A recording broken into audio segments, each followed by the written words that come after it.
Hello and welcome to the Coaching Crowd podcast with me, Jo Wheatley, and my friend and co-host Zoe Hawkins. Hi, everybody. Good to be here for another episode. And today we want to share with you more about our Emotions Coaching Practitioner Training. And the reason we're doing this is that it's a really powerful transformational program on many levels, but firstly for clients, for organizations, and also for those of you who are doing the program themselves. It's very personally transformational. And we feel like the Emotions Coaching Practitioner Training is a kept secret, really. It's not something that we have widely advertised and publicized. We want to bring a little bit more about that to you today so you can help us spread the word. Yeah, so where would you like to start? Well, I think let's start with why you might do the Emotions Coaching Practitioner Training at the very beginning, when you're sort of sat thinking about, what CPD might I like to do? Why would you choose this one over others? And I think the piece, if we go back to why we created the emotions coaching training in the first place, we feel like emotions are a missing piece in coaching training. So on our coaching training program, when you're qualifying, we do emotional intelligence and cognitive behavioral coaching. And we bring emotions into the conversations as we're training people. But we still meet many, many coaches who are afraid to go near emotions in coaching. They worry about the boundary between coaching and therapy and overstepping that boundary. And what tends to happen then is coaches veer away from emotions entirely. And as we know, emotions are a universal human experience. They are what makes us who we are. And all coaching, from our perspective, is about emotions. So I mean that we can break all of those little bits down, but I think that's the starting point for me. Yeah, and I also, to some extent, it is a myth, really, that coaching is all about goals. I think we've talked on other podcasts before about, I would say at least 50% of clients come to coaching, they don't really have a specific goal. It doesn't, and that doesn't mean that coaching isn't going to be useful and valuable for them. And the other half that come and they're like, this is what I want to work on. Actually, we start to get underneath that, under the layers, and part of the coaching really is almost helping people to get clarity on their goal at the end. And once they got clarity on the goal, many people are able to go off and achieve it. And what is it that is in that gap for them that's making it difficult for them to really understand what it is that they want to work on? Well, emotions are often the case. So it may be that they need to make a decision, and that's what they're coming to coaching for. What is it that's stopping them from making the decision? Possibly fear of getting it wrong. So there we have an emotion that is a blocker, or somebody wants to increase their visibility. What is it that's getting in the way for them there? It could be all sorts of different emotions. And also, I think there's an important part, which is you can support clients to achieve their goals, but will they enjoy the process? And really understanding or supporting clients to understand their emotions really can support them to not only achieve their goal, but achieve it in a way that feels good for them. And then there's that bit about you as the coach. So, for you as the coach, how do you feel when clients get, maybe they get upset in coaching sessions? Do you feel like, oh, I don't know what to do here. I wish I had some other tools. I hear that a lot from people that want to come and join us on these programs. But I really think that the people that come and join us on the Emotions Coaching Practitioner Training, they inherently understand that life is about emotions, everything that we do.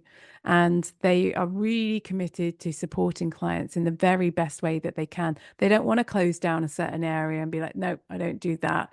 They understand that it's important for people to be able to talk about how they feel when they arrive in the session, how they feel about achieving their goal, how they feel about these different things. They don't necessarily need to linger there, but it is a really important part of them getting through and processing and doing the work that they need to do to achieve their goals in the coaching.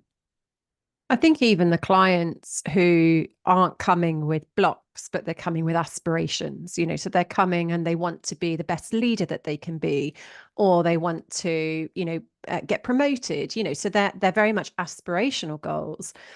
Emotions are still playing a part in that journey as well, because in order to achieve those goals, it's like, well, how do you want to feel at the end of it? And if you can't connect to a feeling, you're unlikely to have a great source of motivation to keep going.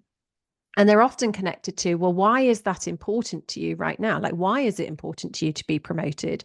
And it might be pride, for example, that they're seeking, or it might be a sense of achievement that they are looking to feel and experience. So emotions still play a part in those aspirational goals as well.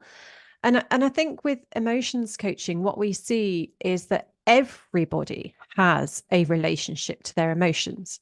Like, it is an everyday experience having emotions, and we are all brought up in the shadows of our caregivers. And many of them will have had healthy relationships with their emotions, and many would have had unhelpful relationships with their emotions. And you will inherit naturally some of the patterns that exist within the system that you've been brought up in. And the emotions coaching practitioner training is an opportunity to look at actually what are my patterns. And so by looking at yourself, you're then able to help clients with those. So an example of that, we've talked on another podcast about flooding and stonewalling and fragmentation. And it's an opportunity to check in on, like, actually, is how I feel about my emotions serving me in the present day? And how might I want to change, enhance, mature my relationship with my emotions to be able to achieve what I want to achieve? Because when we are a number of steps ahead of our clients in our own journey, we feel less stuck.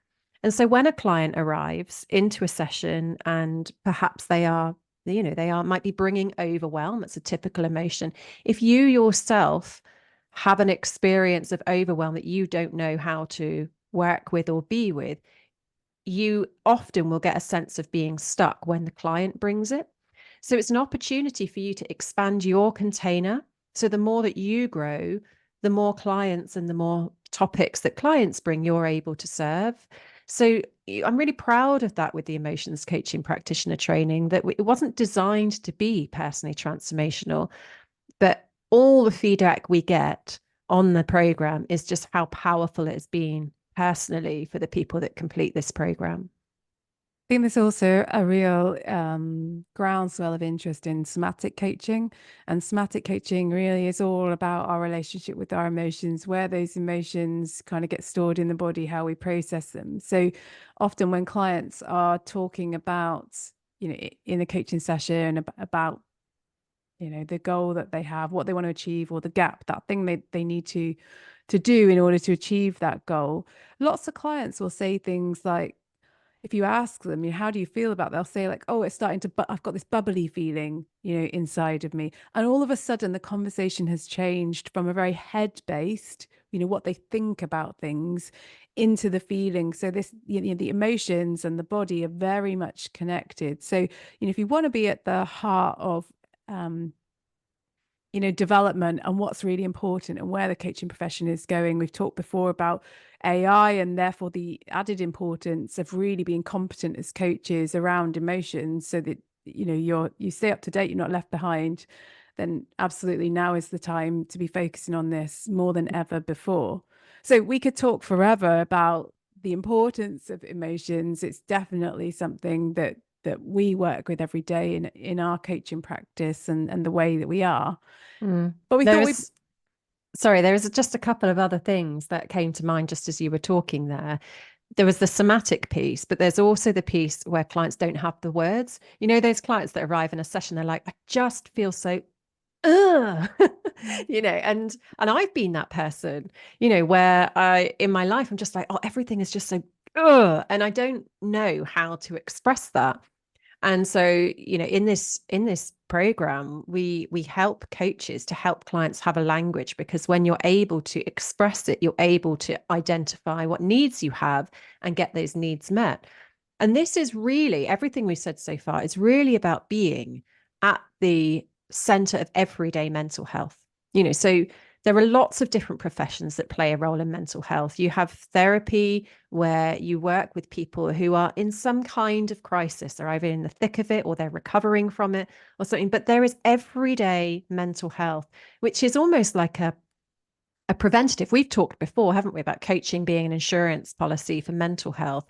And I think with the emotions coaching practitioner training, You are working with everyday mental health, helping and supporting clients with their emotions, helping yourself with emotions to understand, to process them, to be able to work with them in a really healthy way. Not only does that help people in the moment where they are experiencing emotions that they would rather not experience and working through things, but it gives them the skills to be able to be resilient and work with what comes in the future. So after they were outside of the container with you in coaching, they get to re-enter life without a coach, but they have a whole new way of looking at life, the world, the way that they experience the things that they do. So I think in coaching, it's a myth that we are non-directive in some regards, because actually the work that we do with clients, whilst done in a non-directive way, it's educative. It helps clients to build skills and resources, so that they can continue with, the path that they are on in life, or choose the path that they want in a healthy and balanced way. So let's talk about what the program involves. So if it's we've talked about the many different ways in which it's important and valuable. So with our emotions coaching practitioner training, first of all, we have the orientation call, and that is an opportunity to come together and be like, there's all these other people that are passionate about this in the same way as me. And we attract an amazing array of coaches onto this program, all different levels of experience. In fact, I was on a chemistry call with somebody this morning. They're like, have I got enough hours to get onto the program? I'm like, how many hours have you got? They're like, I've got 90, like hesitantly. And I'm like, yes, you've got enough hours to join the program. So we ask that you have a minimum of 20 hours of coaching practice, so that you have got that experience and you understand what coaching is, and you have that qualification behind you. So that's a really nice call, because you get to understand why people are there and why now. We give you an overview of the program and the platform and how to use it, and you really then can start to get excited. And then we drip feed the content every week on a Monday morning, and it's broken down into different sections. So we have an introduction to emotions coaching, where we talk to you in that lesson about what do we mean by emotions coaching. We have an emotions coaching competency framework with different elements for each of those competencies, or different indicators. We have a core skills framework, and these are designed to help you understand, what is it that I need to do well in order to be good at this. And so then we move into contracting and the nuances of contracting around this work, ethics, what is the ethical framework, and how does this work relate to the ethical code that we work to as coaches, and also trauma. So understanding how does that relate to emotions, when would we and when wouldn't we be coaching individuals. And then we move into the principles themselves, and there are 6 core principles. So each of those principles has a lesson where we talk about, what is the principle? Why is it important? What does it mean? How does it show up in a coaching relationship? And we share with you 2 different coaching tools, semi-structures for conversations that you can use. And those are downloadable resources where we talk about what it is, when it might be useful. So the types of scenarios that might come up with clients where that activity might be useful. Obviously, that semi-structure for the conversation, and how to kind of take the learning from that conversation. And there are demos of Zoe and I doing that, real demos. They're like 45 minutes long, many of them, some of them a little bit shorter, where we're using real life situations that we encounter when we're in the role of the client, at the time that we were recording it. And there's always an end of lesson quiz, and that's designed to support you to be able to answer the question, have I got what I'm supposed to get from this lesson? So as you progress through the program, we want you to have that confidence of, yes, okay, I feel reassured that I've got the key bits of learning from this that I'm supposed to get. And Mm. we also have self-care for coaches, which isn't part of all coaching programs, but we felt was particularly important for this. So we have some guided visualizations or meditations for before and after coaching, and really talking about, what do we mean by self-care when it comes to coaches. I won't go into the other bits of it right now, so you might want to talk through the different principles. Well, what I was thinking as you were going through that, I wanted to share how the first 8 weeks are are self-guided, but what we see, because there's a comments area in our learning platform where learners can interact with us and each other, we see that the drip-fed content, the lessons alone, are often quite transformational. People share aha moments. They often start working with the materials before they've had the live training. And that in itself is a very, very rich learning experience. After the drip fed content in 8 weeks, you then come and join us in live training.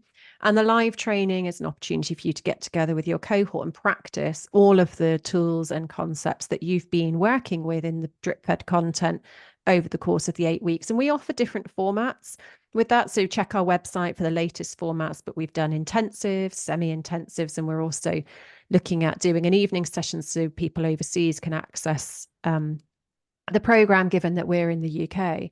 And the live training is very much focused on practice. So it's you being able to practice in a safe space with other coaches to be able to hone your skills with this content so you feel confident to then go and use this with your clients. And after the live training, we ask you to do 12 hours of coaching practice. So with your current client portfolio, or you can go and seek clients specifically for this work, but tending to just blend the emotions coaching tools and practices in with the client work that you do.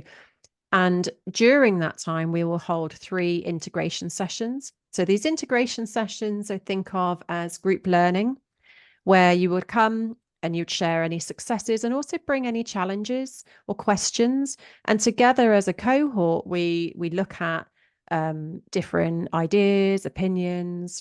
We ask reflective practice questions, and it's a really rich learning space. And once you've completed all of that, and we do 3 of those integration sessions, 1 each month, there is a reflective practice assignment where you share against the core competency framework how you've been integrating and developing the concepts.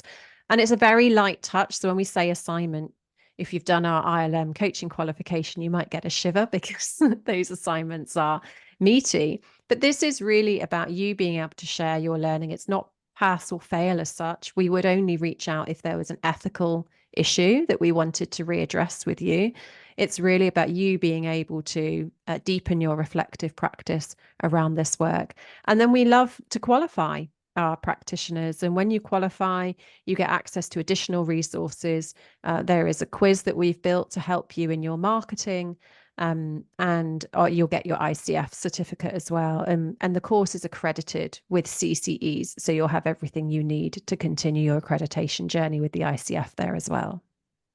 The great thing about the ICF accreditation is it's accredited with 40 CCEs. So for those of you that are accredited with the ICF, you'll know that you need to do 40 CCEs worth of development in order to reaccredit. And so by doing this course, you just need to do 1 course, and that will meet the CPD requirements for it. So it's an amazing course, and it's a very neat fit for the reaccreditation that way. But more than anything, it's the feedback that people give around their confidence then to be able to coach clients no matter what shows up, how the client shows up in the coaching session. So it gives a newer, higher level of confidence. And you really feel as a coach that your practice has developed. And you'll have that feeling that you have something that other coaches don't have. And whether you choose to specialize your coaching around that and talk about it, or whether it's just, part of the CPD that you have that you can bring into your coaching that is, niched in a particular area at the moment, what will happen is your clients will have a much deeper, greater transformational experience that they will go and talk to other people about, recommending you and the work that you do. So they're kind of getting something extra through their coaching practice. So if you want to find out more about our emotions coaching practitioner training, then head over to our website, igcompany.co.uk/emotions coaching. You can also access our quiz there to see if the emotions coaching program is a good fit for you. And do get in touch if you have any questions. We're always happy to speak to people interested in this program.